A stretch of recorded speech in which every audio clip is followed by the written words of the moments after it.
the political career of Israel's Prime Minister Benjamin Netanyahu has been in trouble for a while, even before October 7th. And that's not an obvious thing to say about somebody who is the country's longest serving leader and has been prime minister for I think the better part of the last 2 decades. Yeah, definitely. Other than a couple of years where he wasn't prime minister, he's been prime minister for a while, but he's been in trouble for a while. Even before he was ousted for a little bit, and then after, and of course, since October 7th, on October 7th, to some of us, it seemed obvious that the person who was in charge when this happened and was in charge for so long before it happened, knowing who is right across the fence and what they want to do and not dealing with them, that alone, October 7th, would be enough to for the Israeli people, for people in his own party to say enough is enough and get rid of him. And then not properly responding to October 7th with a kind of military action that would ensure that that never happens again, should also have been enough. But that is not the case. And Netanyahu's numbers were really bad, and now they're not even as bad. But we want to be optimistic on this channel, especially considering what we usually talk about, which is not the kind of topics that make you optimistic. So today we're going to ask, is is there a light at the end of the tunnel for at least if you look at it the way we do and think Netanyahu shouldn't be prime minister? If so, how far is that light? And is it Naftali Bennett, the one of the two people who was prime minister for those year and a half when Netanyahu was out of office?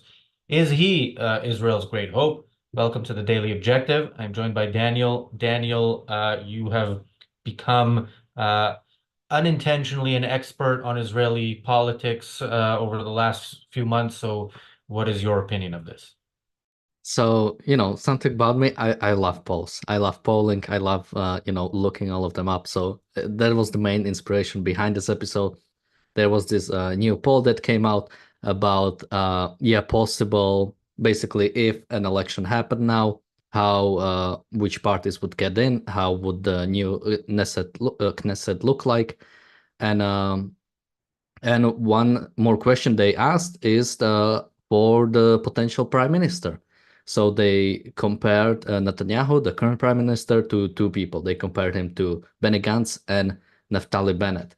So first, maybe about the parties. If there was an election, it so far looks like Benny Gantz's party, National Unity, would win the election. But if there was a sort of like a broader united right party, which there is not now, and maybe we can talk about if it's possible, and this party would include people like Lieberman, Bennett, Cohen, Shaket, and Gideon Sar. You'll have to help me with the pronunciation if I botched some of it. Basically, instead, this party would win the election and would actually take a lot of seats from the National Unity. And then comparing the potential prime ministers, so if the National Unity won with Benny Gantz, it would most likely be him. But when we compare his numbers to Netanyahu, I believe it's so people were asked if who would they want for a prime minister. So it's 43% for Benny Gantz and 38% for Netanyahu. So only 5-point difference, with almost 20% of people undecided. So still not that small of a not that big of a difference, and also many people undecided. When it comes to comparing Naftali Bennett with Netanyahu, it jumps to 48% to 35%. So 13-point lead, and only 17% of people are undecided. So it seems like, especially if there was this sort of united party, that would be the new prime minister. But maybe just a quick point before I go back to you, Razi. One thing to point out is last election was 2022. So we have about 2 years since the last election, which is probably a record for Israeli politics, if I had to guess. They usually have an election every year. No, they don't have to, they just like to do them. But the next election, if there is one, should be in 2 years. And so far, the only way the new election could be called is if there was a vote of non-confidence. But so far, the coalition is holding, I think, 64 seats. So it's still basically one party would have to leave the coalition to allow for a new election to happen. And maybe we can talk about if that's possible. But let me go back to you, Razi.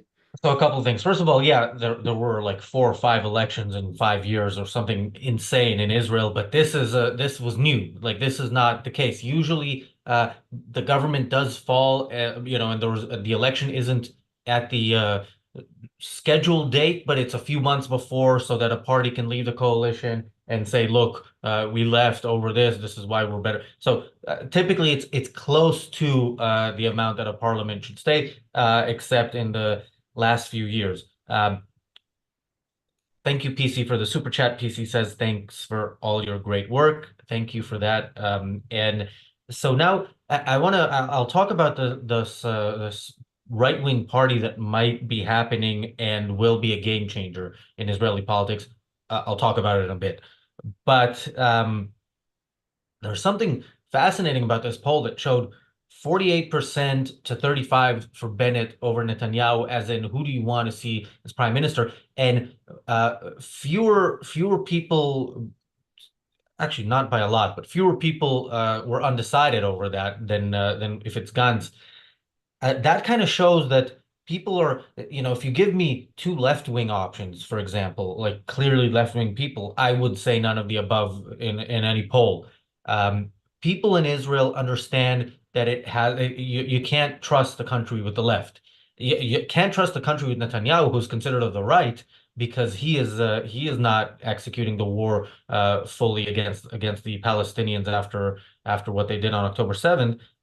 But just imagine if it was somebody from the left. So that's an interesting result. And yeah, Bennett having 48% that's very significant. When he was prime minister with like 6 or 7 seats out of the 120 in parliament. Another magic of the proportional representation system.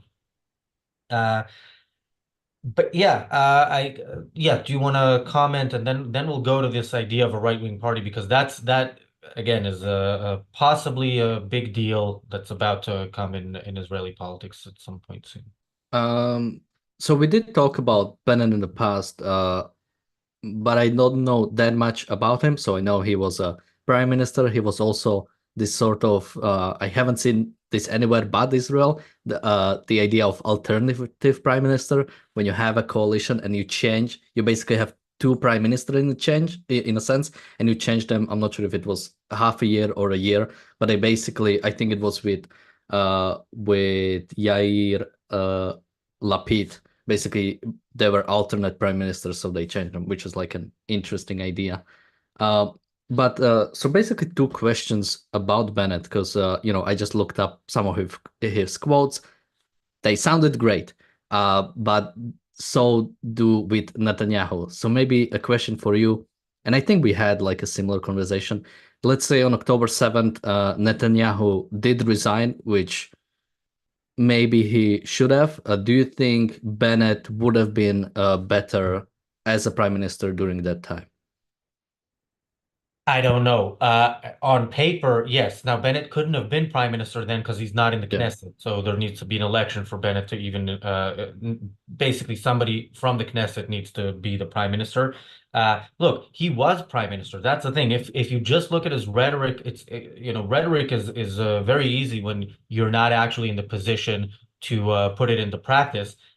When he was in that position, I don't think he was great. And one of the problems I had with him at the time was his coalition was a just about coalition. They had 60, 61. I don't remember exactly how many seats, but just over the 50% of parliament. And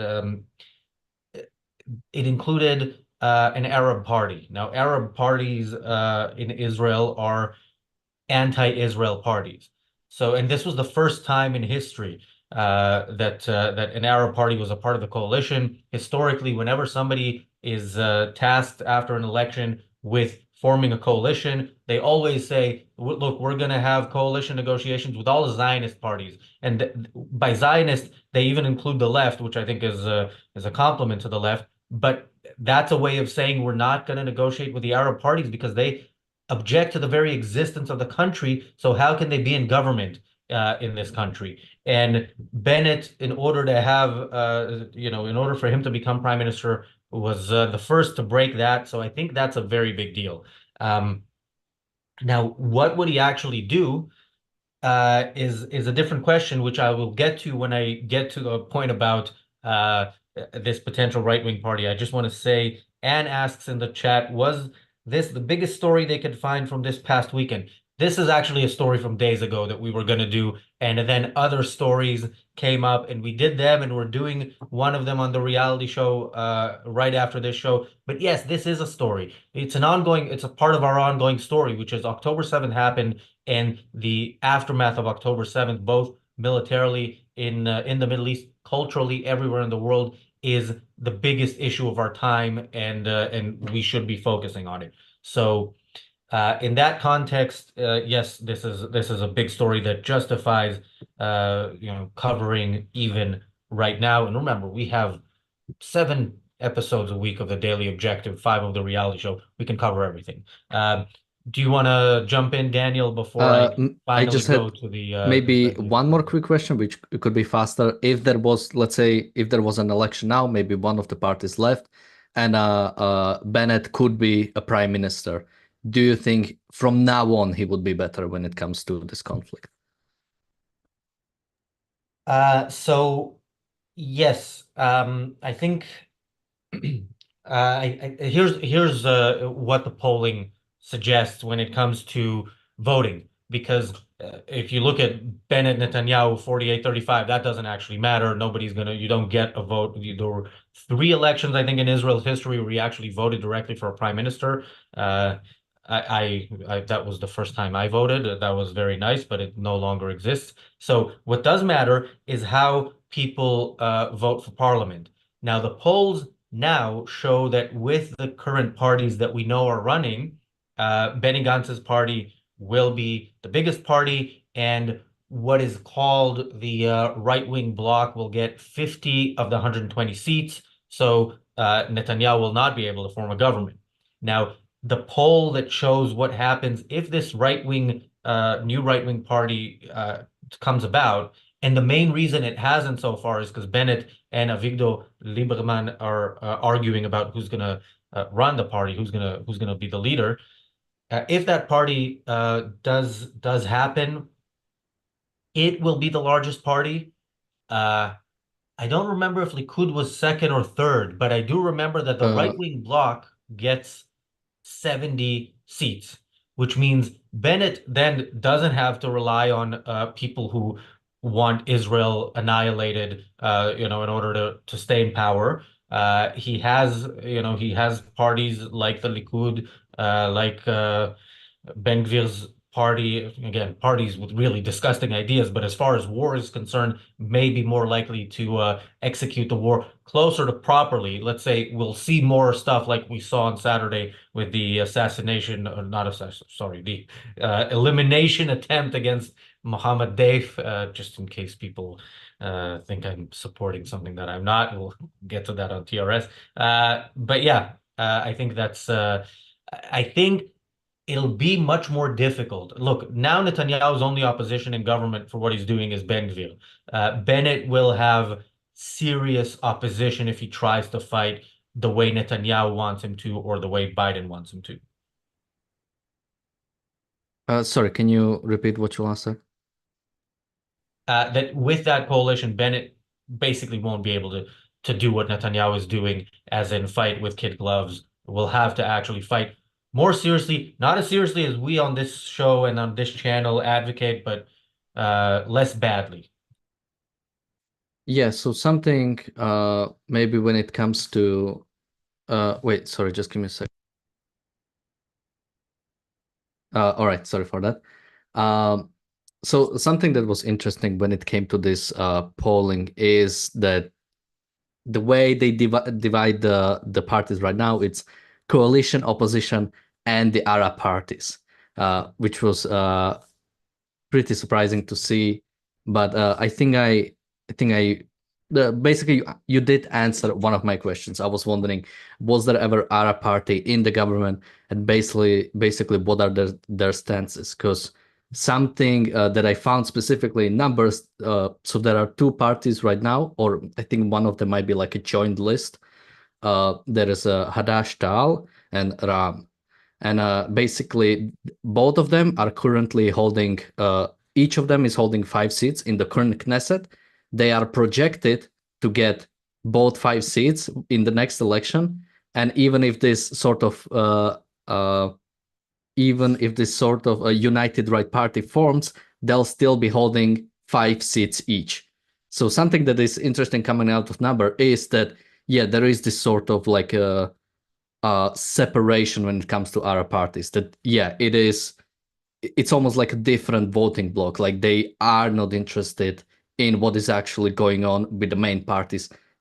It seems like there is this sort of like almost basically 10 seats of the parliament are, basically empty because Yeah. nothing's ever gonna happen with Yeah, them. I mean, look, their very existence in parliament, I think, is a problem for Israel. It makes no sense. This is like if Britain during World War II had a Nazi party in parliament.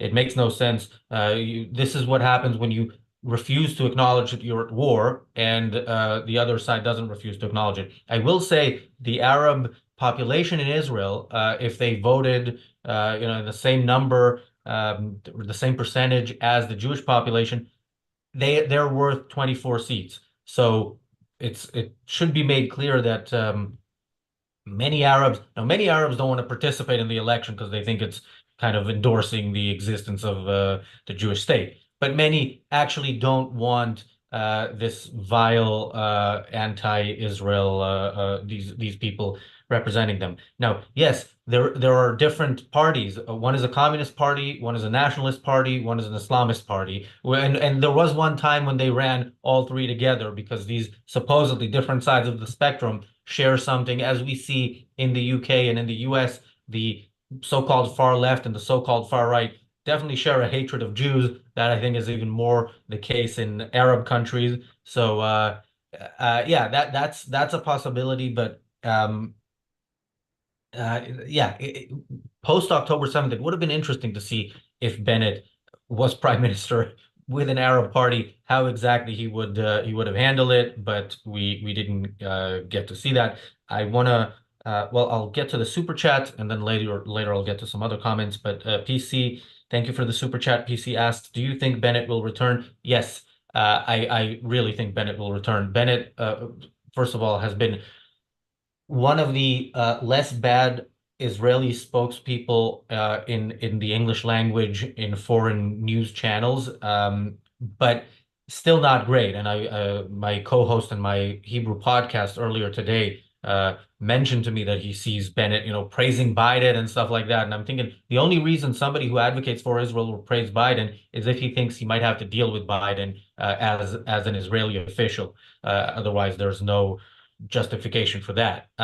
So yes, I very much think he's coming back. I think this party is pretty much, from what I understand, and my sources is Israeli media. I don't have sources within that party, but from what I understand from the way it's being reported, it is only an issue of who will lead that party. And there was a comment about Victor Lieberman. I'll get to that later. Thank you, Jonathan, for the super chat, and thank you, Bonnie, for the super chat. Daniel. Yeah, so maybe talking about more specifically, so let's assume we have this sort of party. Now, my questions would be, so from the article, it basically assumed that this sort of united party would go what is now considered an opposition. So people like Yair Lapid, people like Benny Gantz, I think Lieberman would be part of this. But you did mention that there was a potential for 70 seats. Are you basically, is this assumption that it would be this sort of opposition of these parties I named, that would be the potential new government? Or do you think there's an alternative for this sort of new united right, going with Likud, going with maybe even the more either Orthodox Jewish parties, or maybe even someone like Ben Gvir. Yeah, I mean, when I say 70 seats, it's according to the latest of these polls that I saw, and Yeah. it's the so-called right-wing bloc. So it is going to be this new party. It's going to be Likud. It's going to be the ultra-Orthodox parties and Ben Gvir's party, which is supposed to be doing well. And yeah, Likud will be an interesting story, whether Netanyahu stays on as a minister or whether he has to leave. And it could be that the bigger party will say, no, we're not going to deal with Netanyahu. He's too toxic, so to speak. But yeah, I mean, this poll alone should say clearly enough to the people on the right that this is as good as it can get. It's not good. It's just less bad good. Michelle says in the chat, Bennett is a traitor. First, she said Bennett is as bad, if not worse. Possibly, but the fact is Netanyahu has done more damage just because he's been in power for so long and he deserves to be gone. And then the question is like again, who is the alternative? Somebody here also said I think it was where is it? Oh yeah, Robin said Razi for prime minister. Thanks, Robin. I appreciate it. But Robin, you don't get a vote. I can't run for prime minister of Belgium, and you can't vote for prime minister of Israel. And if I was running, I will not make it anywhere near the threshold into parliament. Also, that's not what I want to do in life. That's another problem. But yeah, so what you get is one of the existing options, and of those existing options. I think, do you prefer Benny Gantz? Do you prefer Lapid? I would say that's not a good option. There's a few comments here about Lieberman. My problem with him is, he has this image of the strongman politician, and to the extent that it's true, I think it's true in the wrong kind of sense. Certainly in terms of what he might do internally, I would not be a fan, although that is not what I would vote on at this point. But in terms of in terms of actually following through, historically, he hasn't really done that. He's been in parliament for almost 30 years. He was Netanyahu's chief of staff before that, when Netanyahu was prime minister in the 90s. So yeah, if I had to decide who's going to be first and who's going to be second there, I would put Bennett first. I would probably not put Lieberman second. I would put Gidon Saar second, but nobody's asking me. I'm telling them anyway, and they'll do, I'm sure, what they think is right for their chances of getting the seat that they want. So someone is actually bringing this up in chat, and it is something that I realized after some time, after reading into the Israeli politics. Someone is saying that basically you need wait, I think it was a different comment. Okay, I lost it, but I think it was something like you need these Orthodox Jews to basically stop the left from coming into power. And from what I understand, there is not much of the left in the Israeli politics. I mean, even if you let's say you call all the Arab parties the left, which you, at least with one of them, you probably can. And you take the Labor, Meretz didn't even get in. So we have like 15 seats technically, which are like the left, and then you have center Well, and center right. Yeah. Bennett and Labor have already joined forces, Well, and yeah. they're now the Democrats, and they get 9 seats in the poll. So yeah, the left, even at its height, is less than 1/6 of parliament. Um, Yeah, so it just brings in the idea that sort of dividing parties by this idea, especially in Israel, it's hard to even say like what is the exact purpose like you're focusing on, because again, you know, at least for a while now, from what I understand, the biggest issue has probably always been for for the Israeli state the fact that they have Palestinians right next to them, and that has sort of ruled the politics for a while. So maybe if you wanna, sort of center the idea of right and left on that, I think it's at least good to see that yeah, many Israelis are pretty clear on that issue and the fact that yeah, they do not want to see two-state solution. Like the idea of a two-state solution has pretty much no support in the Israeli politics. Even like I said, the new Democratic Party, I think they do call themselves Zionists, or at least Well, they like still support, oh, they fully support the creation of a Palestinian state. And no, I don't agree with that. There is, I would almost guarantee that Benny Gantz and Yair Lapid support a Palestinian state. They certainly did before October 7th. They might not say, now is the time to recognize it, but they absolutely think that that is a part of the solution, which makes them such a big part of the problem. And Yotam asks in the chat, Razi, so out of the current options, Bennett is your go-to. I really don't want to put it like that. I mean, the way I would put it, in Israel, you go to the ballot box and there's like different like notes with the different parties, and you put the note in an envelope and then you put it in the ballot box. So if I could figure out how to do that while holding a sick bag and vomiting into it repeatedly, then I would probably, if my options are Bennett, Netanyahu, Gantz, and Lapid, I would probably vote for Bennett, reluctantly. But I live in London. I don't think I would get on a plane to Israel just to vote. Um, oh, you and can't mail in. not from no, if you live abroad, you can't. Oh, Dean asked, what about Feigelin? Feigelin isn't he's not going to be prime minister. I mean, I would like to see him as part of this new party. But if he is part of this new party, he'll be, I don't know, 10, 15, 20, like he'd be way down the list. So yeah, Jesus Christ. I don't know. Look, we were trying. This is a bit more of an optimistic episode than we usually do about politics. But yeah, if you ask me to say, oh, look, the future is bright. Bennett is going to be prime minister. No, I wouldn't put it that way. I would put it as maybe it's not completely yet over. Maybe we can delay the what seems to be inevitable by a little bit more. And on that positive note, Daniel, any final thoughts? well, I always have a positive attitude. And the thing is that every situation can be flipped around and be made much happier. So while, Bennett being the next prime minister might not be as bright as we would like, you can always focus on Netanyahu is not going to be prime minister.